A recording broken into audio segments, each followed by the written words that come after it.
Welcome to the Great Detectives of Old Time Radio. From Boise, Idaho, this is your host, Adam Graham. If you have a comment, email it to me, box13 at greatdetectives.net. Follow us on Twitter at Radio Detectives, or become one of our friends on Facebook, facebook.com/Radio Detective. I do want to let you know the program's brought to you in support of our listeners. And I want to thank Christy so much. She became a Patreon sponsor through patreon.greatdetectives.net at the Shamus level of $4 or more per month.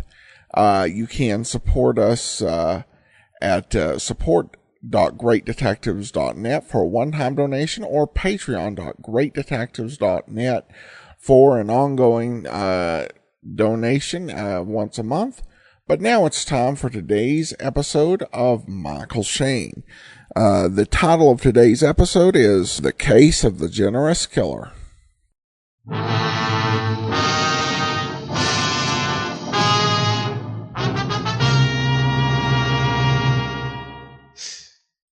It wasn't a pretty picture.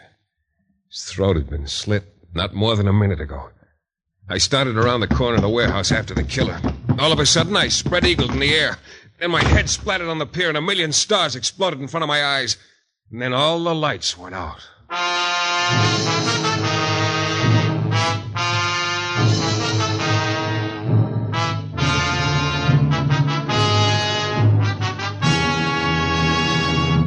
The New Adventures of Michael Shayne, Private Detective. Michael Shayne, reckless, red-headed Irishman, back again at his old haunts in New Orleans.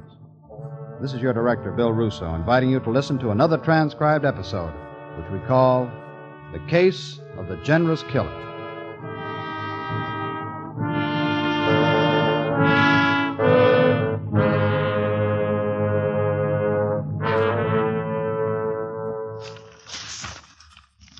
Cotton tax bill urged by... How much difference does that make to a guy who's broke? Manhunt for police slayer Victor Groves. Never any good news anymore. Now, weatherman predicts more rain. Well, maybe I beg your pardon? I didn't hear you come in. I didn't mean to scare you. The sign on your office door said enter. So I did. Oh, yeah. Well, have a seat. No, thanks. I always like to stand. Oh? When you're only 5 feet tall, you prefer to stand. Suit yourself. What can I do for you? Here. That's $100 bill. Yes, for you. Me? What for? I don't know much more about it than you, Mr. Shayne. Look, you must, because I don't know anything about it. How come you're giving me $100 bill? Oh, I'm not giving it to you. It's not mine. Oh, wait a minute. Let's not play guessing games. Well, all I know is that a man gave me this to give you and gave me one just like it for doing it. A man who? A passenger on the Star of Bermuda. Oh, the Star of Bermuda. What? Look, friend, I think you better start at the beginning. You're leaving me way behind. Well, I know it doesn't make much sense, but all I can tell you is what happened. I'm ship's cook on the Star of Bermuda. It's a tramp steamer. Yeah. We docked here at New Orleans yesterday, and we're shoving off at dawn. Yeah. Just about an hour ago, a little before dark it was, a passenger came aboard. But did he give you his name? No. Oh, fine. He just paid me to bring you this $100 bill. But didn't he say why? Didn't he tell you what he wanted me to do? I'm coming to that. Well, let's have it. What is it? Mr. Shayne, he's paying you the $100 to come and arrest him.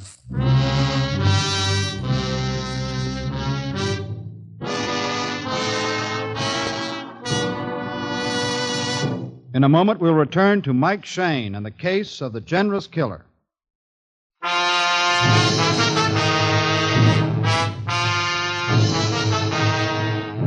Well, the day had made perfect sense. Up to now. I'd had my ham and eggs bright and early, spent most of the morning in the courthouse checking on some records for a client. Most of the afternoon explaining them to him. So there I was, a little after dark, sitting in my office, peacefully reading the newspaper. When a pint-sized ship's cook from a tramp steamer eases into my office, gives me a $100 bill, and tells me a passenger on his boat sent it to me so I'd come down and arrest him. After which the little guy leaves, and I spend about half an hour trying to figure out the deal. Well, I finally gave up, because nothing about it made sense. Except, of course, one thing. The $100 bill. As far as I was concerned, that made very good sense. Seemed like a pretty good reason for me to mosey down to the Star of Bermuda. So I slipped the $100 bill into the solitary confinement of my wallet and went down to the waterfront. The Star of Bermuda was just about the tackiest-looking tramp I've seen in a long while. I went up the gangway. The only sign of life was a deckhand lounging against the rail. Hello. Yeah? You, got a passenger aboard? Yeah. Where's his cabin? Aft? How far aft? Stern? Oh, look, Chatterbox, do you mind telling me just where? I'm no sea scout. Only cabin, can't miss it. Probably a light on. Oh, no, wait a minute. Don't overdo. You better stop for a breath. Thanks. Welcome. I started walking toward the stern, my footsteps echoing on the deck. And then, sure enough, I saw a stab of light coming from under a cabin door. No answer. Still no answer. Unlocked. Then I stopped. It looked like my client had decided he couldn't wait to be arrested. He was hanging at the end of a rope, swinging gently back and forth with the motion of the ship, and he was very dead. I took a long look at the guy, and then I got a very smart idea, which was to get out of there and get out fast. But it was no good. When I got to the door, I ran right into something black and bullish, only this bull didn't have horns. Who is he, Shayne? You'll probably find this hard to believe, Inspector, but I don't know. Dykes, cut him down and search him. Yeah, okay. Now, let's try it again, Shayne. Who is he? I'm stuck with the same answer, Lefevre. I'd never laid eyes on him until about 10 seconds before you got here. Yeah. All I know is this guy sent me a $100 bill by way of the ship's cook to come down here and arrest him. Okay, so I came down. Here he was hanging. Didn't send word why he wanted to be arrested? Nope. Wonder if we knew the net was closing in, thought he'd have a better shake this way. I don't follow you. You know who this guy is or was? Dykes. No identification, Inspector. There's your answer, Shayne. Yeah, but maybe you got a hunch. This could be our boy. We don't know. No way to tell now. Well, he must have given a name when he reserved his cabin. Ziegler. Doesn't mean a thing. Might as well be Houlihan. You, wouldn't care to tell me who you think he might be? That's right. Huh? I wouldn't. Oh. Well, boys, this has been nice. I think maybe, though, I better be getting back to town. That is, of course, if you don't mind. Oh, we don't mind. We got nothing on you, Shayne. Not now. Well, it might be a good idea for you to get back to town. Only just don't leave town,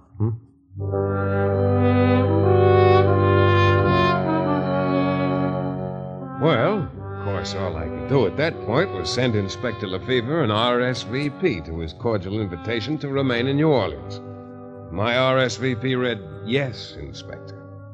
About then, the coroner arrived, and I followed the inspector and Sergeant Dykes down the gangway and along the pier to the street at the end where their car was. There was a little lunch counter nearby with a few assorted floaters lounging around.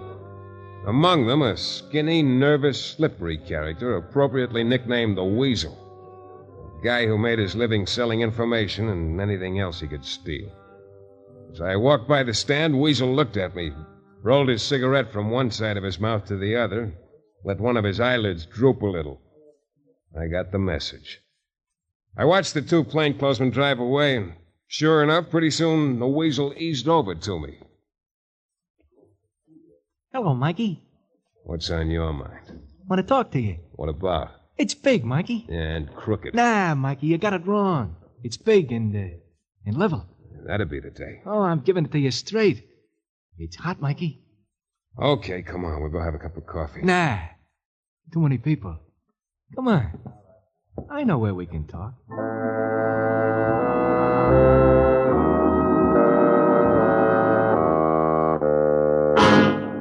I followed Weasel partway out on the pier again to a deserted warehouse. He slid the door open and motioned me to follow.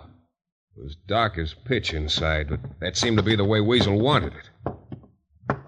Now we can talk, Mikey. Okay, start. It's about the guy hanging from the rope. Huh? What about him? That's what I'm telling you. I go aboard that boat to see an old pal, so I'm looking for him back aft. This cabin door is open a little, so I look inside, and there's a guy swinging by his neck. Well, don't leave me there. Oh, gee, it really rocks you to see something like that, but then in a minute I kind of got hold of myself, and I go on in. And I I sort of searched the guy. Why? Why?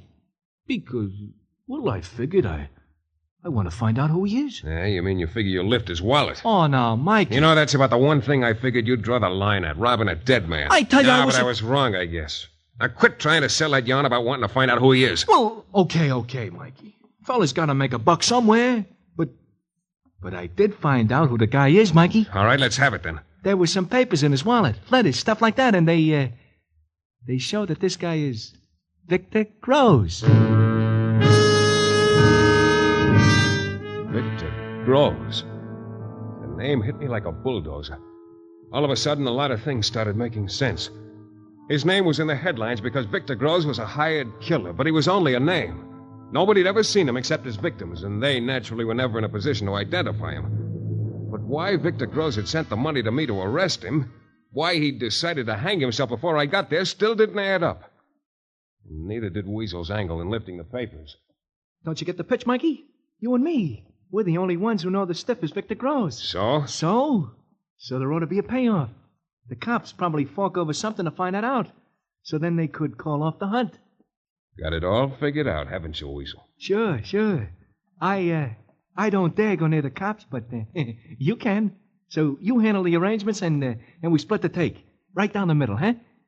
I'll have to think it over. Think it over nothing. We gotta work fast. All right, give me the papers then. Oh, no. Weasel keeps the papers. Come on, let's have them. No, Mikey. Give them to me or it's no deal. But, Mikey, Give them, I say. Okay. Only, how do I know I can trust you? You don't. Always kidding. Huh, Mikey? Yeah, always kidding. Look, I'll get in touch with you tomorrow morning near the lunch stand. I'll give you my answer then. In the meantime, I'll keep the papers in a safe place.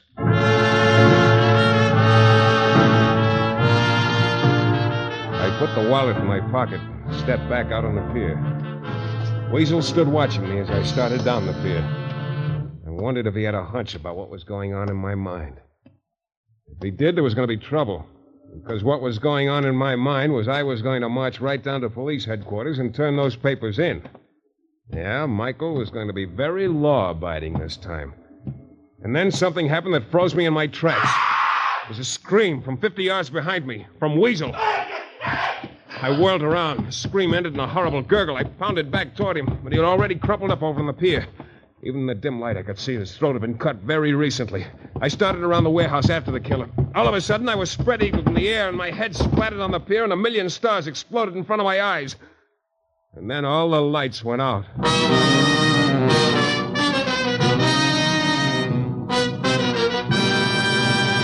In a moment, we'll return to Mike Shayne and the case of the generous killer.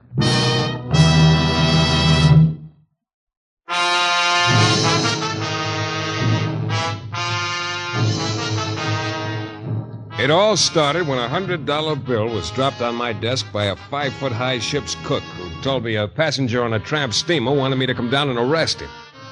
So I went and found the passenger swinging from the end of a rope. Inspector Lefevre arrived about then and found no identification on him.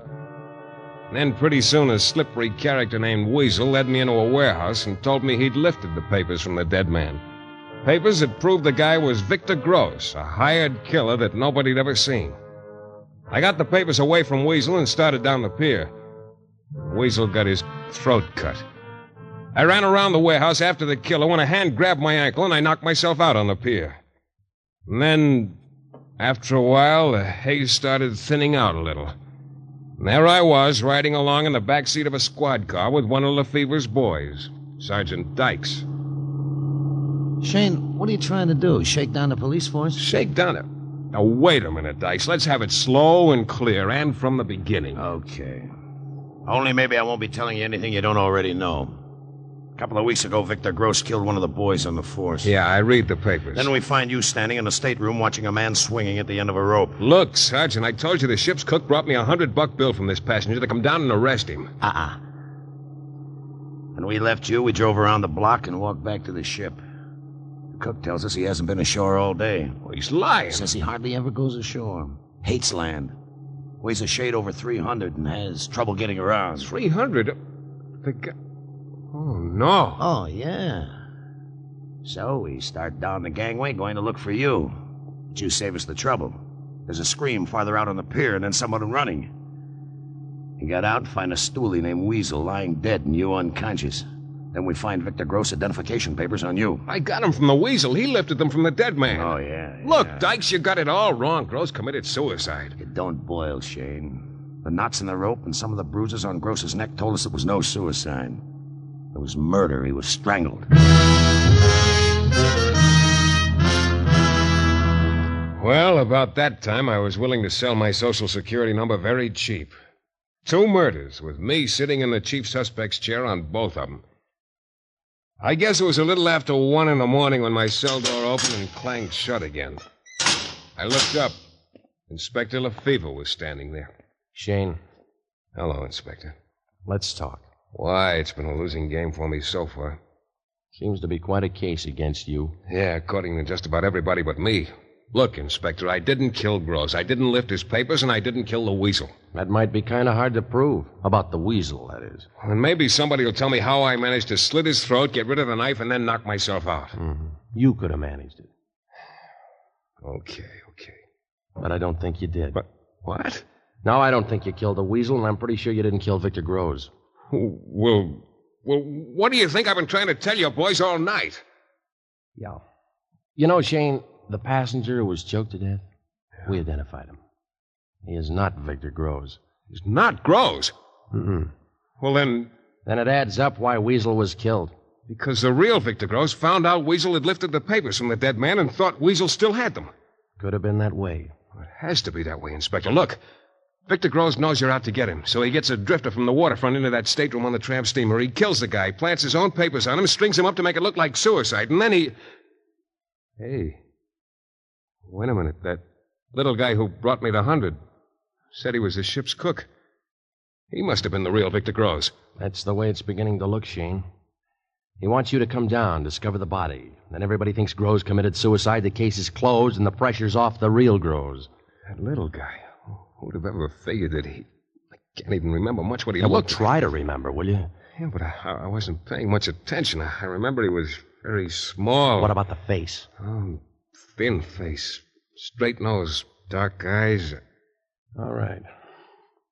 We're releasing you, Shayne. Well, I won't say it's about time, Inspector, but it is about time. Hey, wait a minute. Anyone besides the police force know that the dead passenger's been identified as someone other than Gross? No. That's what I thought. And something else. Does anyone know I've been arrested and don't have Gross's papers on me anymore? Nobody outside knows that. Thanks a lot. I'll stay here. We're letting you go. I like it here all of a sudden. You can't stay here, Shayne. Look, I know what you've been leading up to. As far as Gross is concerned, I've still got the papers. You think I'm going to walk the streets of New Orleans waiting for him to make a pass at me? We do. No, get yourself another boy. This one just quit. One of our boys will tail you. He'll grab Gross if Gross comes after you. Look, Inspector, you don't know what you're asking me to do. You're wrong there, Shayne. I know just what I'm asking you to do. Make a target out of yourself. You know why? I don't care why. I'm not going to... Because a killer's still running around loose. A killer nobody can identify, and he'll strike again soon because he guns not only for hire but for pleasure. He's vicious. He's got to be stopped, and this is one way that might work. Now, how about it? Look, Inspector, you and your boys have been giving me a rough time. You throw me in a clink, you... Okay, I'll do it.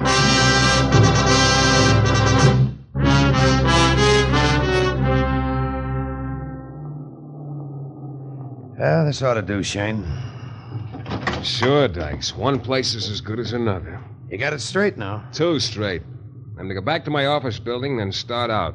Alone, on foot. Right. Keep away from crowds and keep away from the brightly lit streets. Oh, fine. What am I supposed to do, roost in a dark alley somewhere? Just keep away from the bright lights. And get this. When you leave your office building, walk south a block. Then go any direction you want, because that's the point our boy will start tailing you from. 1 block south of your office. Yeah. There's one more thing. What is it? Good luck. I found an all-night cab stand and grabbed a taxi back to my office building. Just as I was going to start walking, a woman came out of the building and crossed the street. A short woman. And then as I stood there watching her, it dawned on me. As I turned north in sort of a daze, I was realizing my job was just twice as tough as I'd thought. Because it had just hit me that Victor Gross was plenty small enough to pass for a woman.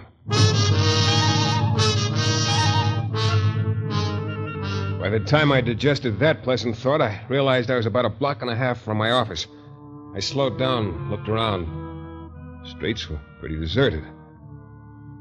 I spotted the car as soon as it turned the corner and came toward me very slowly. I stopped. The car kept coming. I was hoping Inspector Lefebvre's boy was awfully close and ready. Then the car was slowing still more. I got opposite me. It stopped.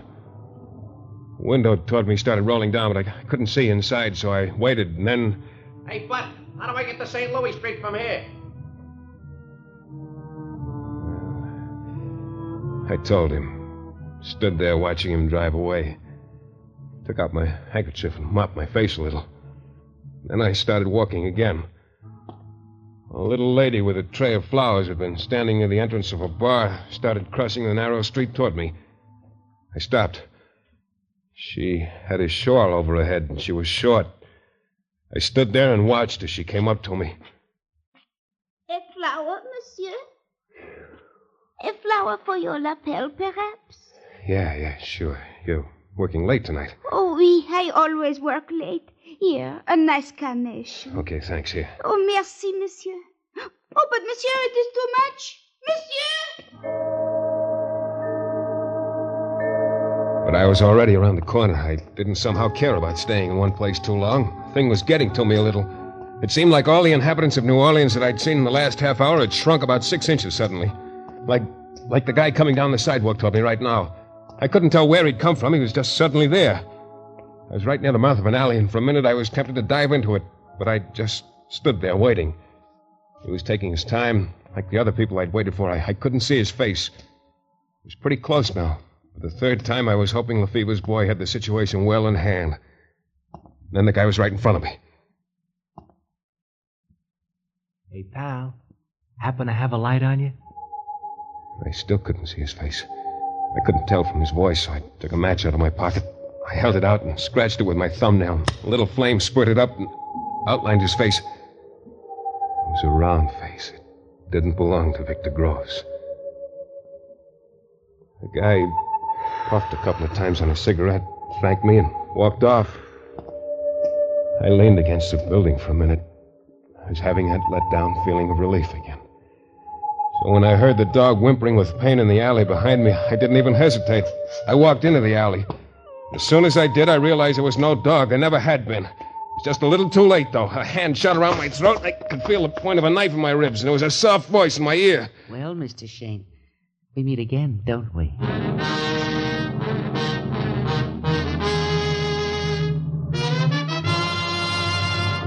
In a moment, we'll be back with a thrilling climax to tonight's Michael Shayne adventure.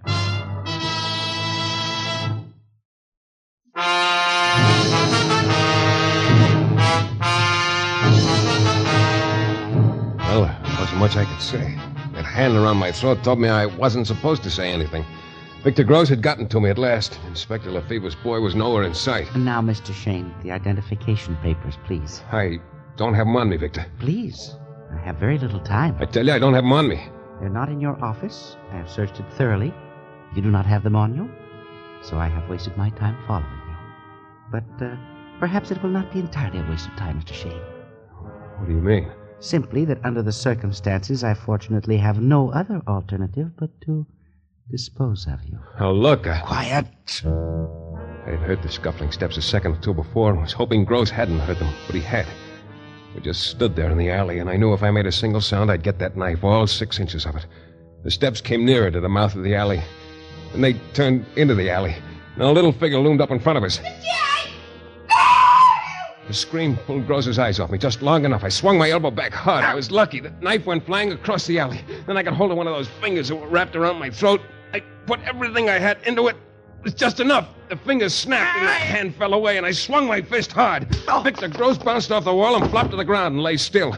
Just then, a flashlight stabbed into the alley. A big guy followed it in. It was Lefebvre's boy. So everything was okay. And then I remembered the little old woman. She was cowering over on one side of the alley, trembling. I went over to her. It was the flower lady. Of all the people I was expecting, you weren't the one. But I was following you. I saw you enter the alley from down the block. Yeah, but why? You would not stop. I called to you.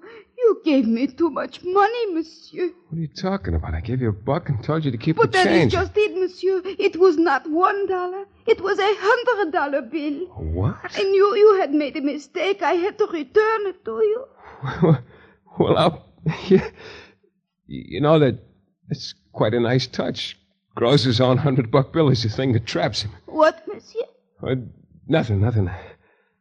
Look, do me a favor. Keep the dough, will you?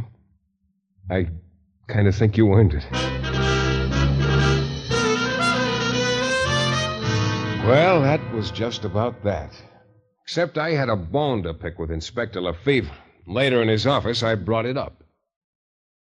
You know, that plainclothesman of yours who was supposed to be tailing me, Inspector, he wasn't exactly Johnny on the spot. I was beginning to think he'd never show up. He almost didn't, but it wasn't his fault.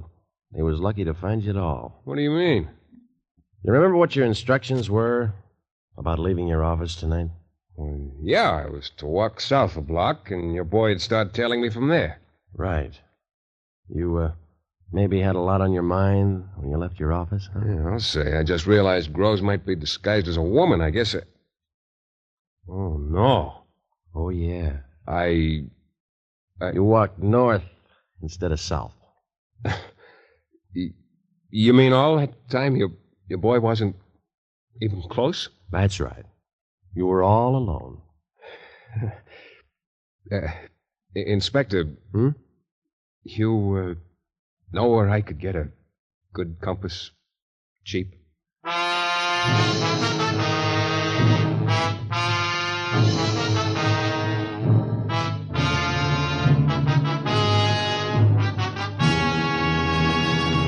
This is your director, Bill Russo, again. Our story is based on characters created by Brett Halliday. The music is composed and conducted by John Duffy, and Michael Shayne is portrayed by Jeff Chandler. The New Adventures of Michael Shayne is a Don W. Sharp production, transcribed in Hollywood and distributed exclusively by the Broadcasters Guild. Next week, you'll hear Michael Shayne in another thrilling adventure from mysterious and colorful New Orleans.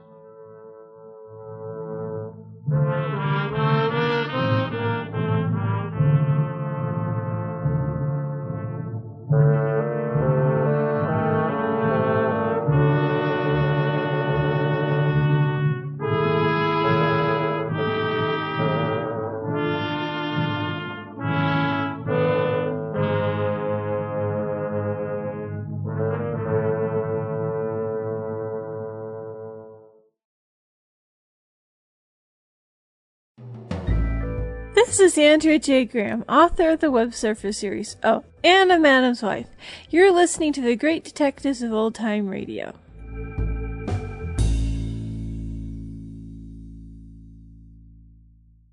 Welcome back. Well, I have to say that I do like Jack Webb's character of Lieutenant Lefevre, who has already saved Michael Shayne's bacon more than once in this series, and is definitely a smart operator. And it's an interesting twist that the reason Shayne got into so much trouble was because he headed out of the office the wrong way. Though, to be fair, the plan did have one big problem, I thought, because if the killer came to Shayne's office and took him away going north, then the same situation would apply. That'll actually do it for today. Join us back here tomorrow for the lineup, and then be with us again next Monday for another episode of Michael Shayne. In the meanwhile, send your comments to box13@greatdetectives.net. Follow us on Twitter @Radio Detectives and become one of our